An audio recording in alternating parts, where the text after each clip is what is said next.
الحمد لله رب العالمين، والصلاة والسلام على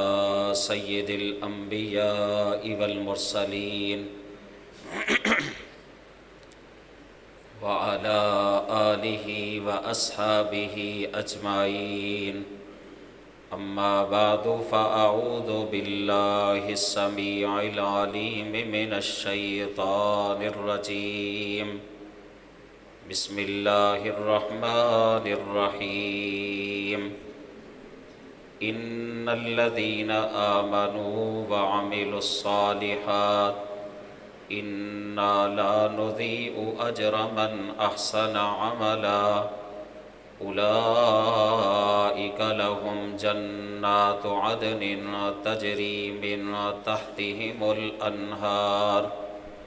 يحلون فيها من أساور من ذهب ويلبسون ثيابا خضرا من سندس واستبرق متكئين فيها على الأرائك نعم الثواب وحسنت مرتفقا.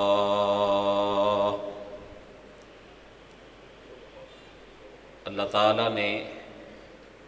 یہ مبارک مہینہ ہمیں عطا کیا جو سراسر برکت ہی برکت ہے. جیسے رسول اللہ صلی اللہ علیہ وسلم کا فرمان ہے، تسحروا فإن فی السحور برکہ، سحری کیا کرو، سحری میں برکت ہے.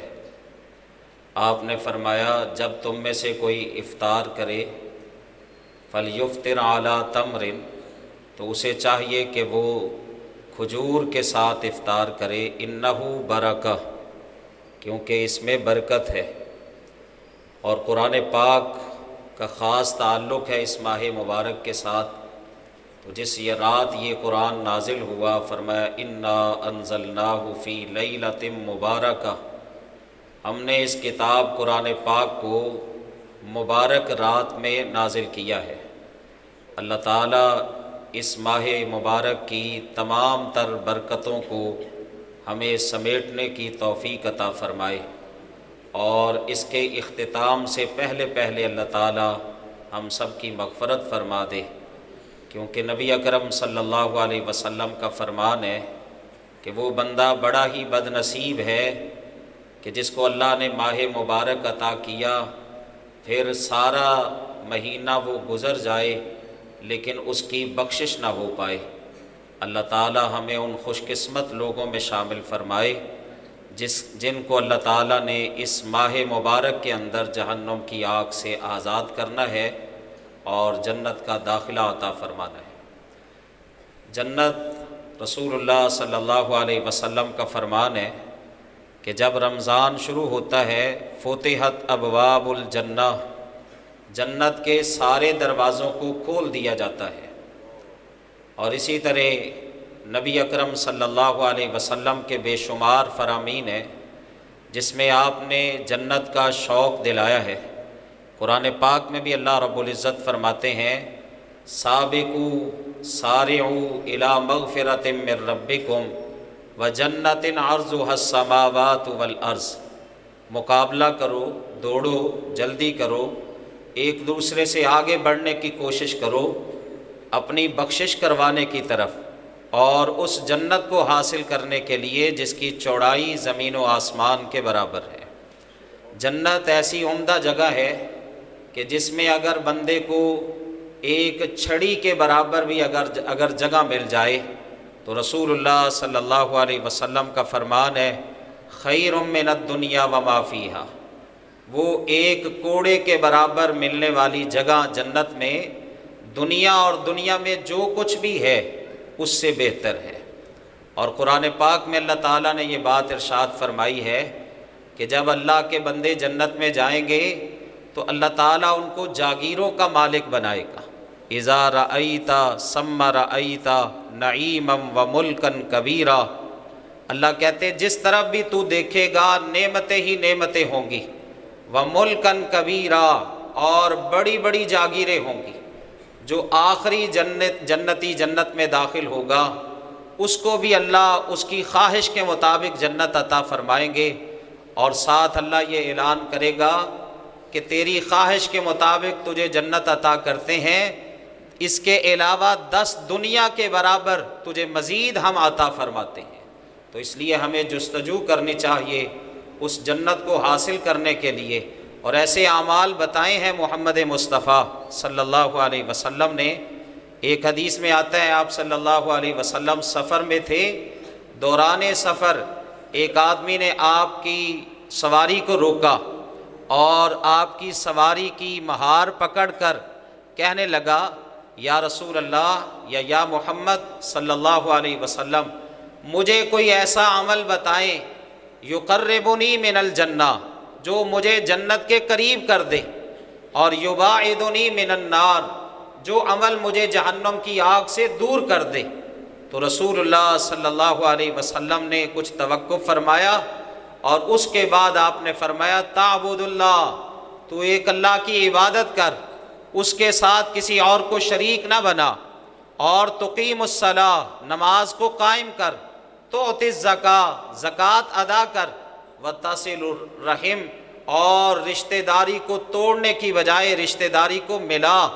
یہ کام تو کرے گا اللہ تجھے جنت کا وارث بنا دے گا۔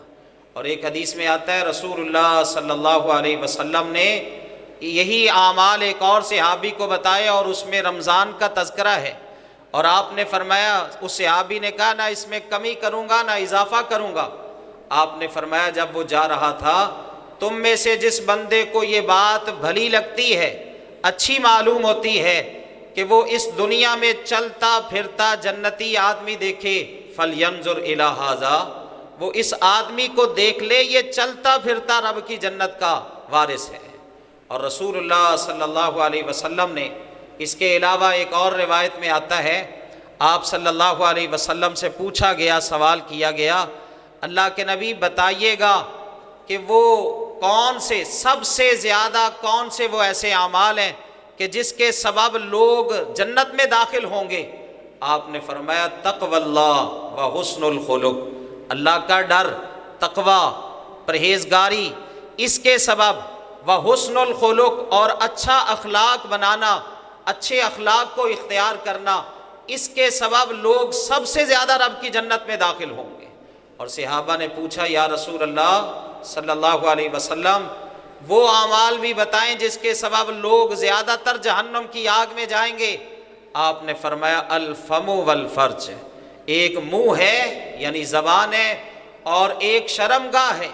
اس کے سبب لوگ زیادہ تر جہنم کی آگ میں جائیں گے۔ اور یہ ایک حدیث میں آتا ہے رسول اللہ صلی اللہ علیہ وسلم، آپ صلی اللہ علیہ وسلم نے فرمایا جو مجھے بندہ 2 چیزوں کی ضمانت دیتا ہے کہ ان 2 چیزوں کا، ان 2 عضو کا غلط استعمال نہیں ہوگا، ایک آپ نے زبان کے متعلق فرمایا کہ زبان کا غلط استعمال نہیں ہوگا، اور دوسرا آپ نے شرمگاہ کے متعلق فرمایا کہ جو مجھے یہ ضمانت دے دے کہ اس شرمگاہ کا حرام پر استعمال نہیں ہوگا، آپ نے فرمایا عزم اللہ الجنہ، میں محمد اس کو جنت کی ضمانت دیتا ہوں۔ اور یہ وہ اعمال ہیں جو رسول اللہ صلی اللہ علیہ وسلم نے بتائے۔ ایک حدیث میں آتا ہے نبی اکرم صلی اللہ علیہ وسلم کی زوجہ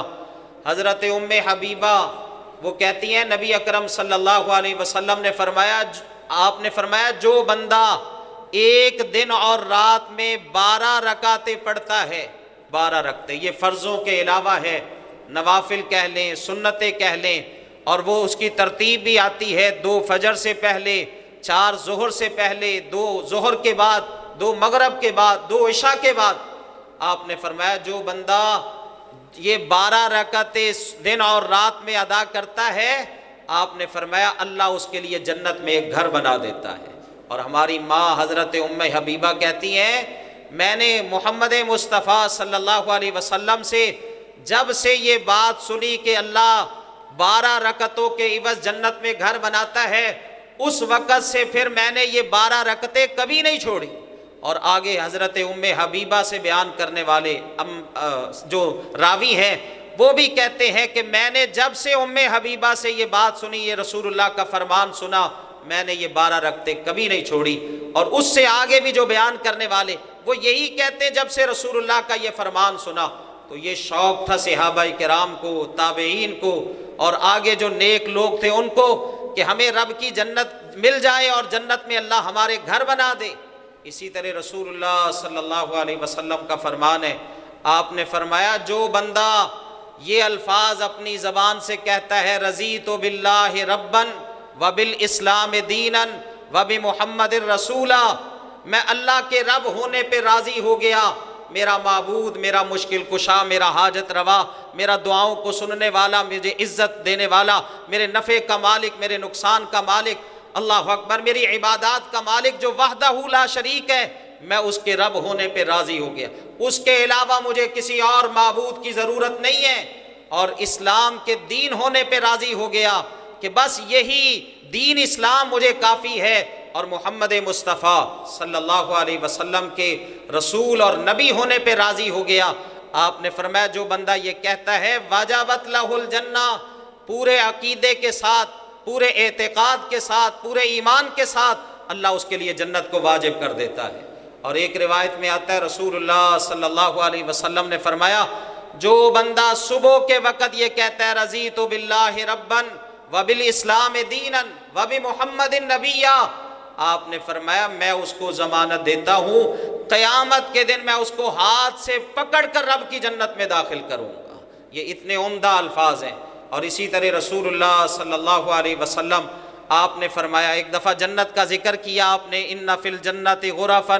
یرا ظاہرها من باطنها وباطنها من ظاہرها، آپ نے فرمایا جنت میں ایسے محلات ہیں کہ جن کا اندر کا حصہ باہر سے اور باہر کا حصہ اندر سے نظر آتا ہے۔ صحابہ میں سے ایک اعرابی کہنے لگے یا رسول اللہ صلی اللہ علیہ وسلم یہ عمدہ محلات کا اللہ وارث کن کو بنائے گا؟ آپ نے فرمایا ہی لمن اطاب الکلام، ان محلات کا وارث، یہ عمدہ ٹھکانہ اللہ اس کا وارث ان لوگوں کو بنائے گا جو عمدہ بات کرنے والے ہیں، لمن اطاب الکلام، اچھی گفتگو کرنے والے ہیں۔ رسول اللہ کا فرمان ہے، آپ نے فرمایا یہ زبان اللہ نے تمہیں عطا کی ہے، اس زبان سے جب بھی بات کرو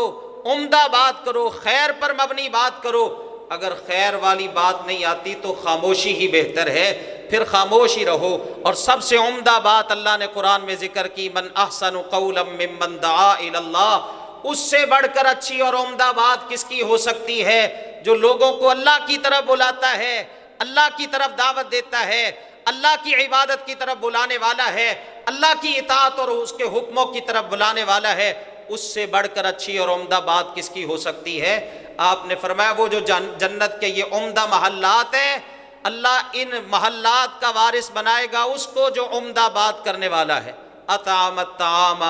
کھانا کھلانے والا ہے، کسی فقیر کو، کسی مسکین کو، کسی بھوکے کو، اللہ اکبر۔ اور قرآن میں اللہ رب العزت نے فرمایا جنت والے جب جنت میں جائیں گے، جہنمی جہنم میں جائیں گے، ان مجرموں سے سوال کیا جائے گا ما سلککم فی سقر، کیا سبب بنا تمہارا جہنم میں آنے کا؟ وہ کیا کہیں گے؟ لم نکو من المصلین، ہم دنیا میں نماز نہیں پڑھتے تھے۔ اور اگلی بات ولم نکو نطعم المسکین، ہم کسی غریب مسکین کو، کسی محتاج کو، کسی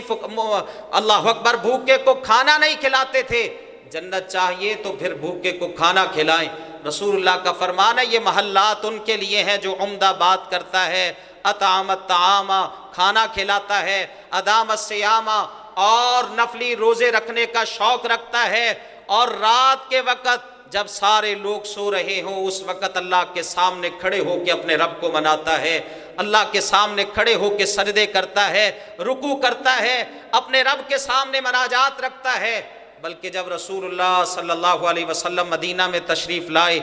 آپ نے جو واعظ کیا وہ یہی تھا، یا ایھا الناس افشوا السلام،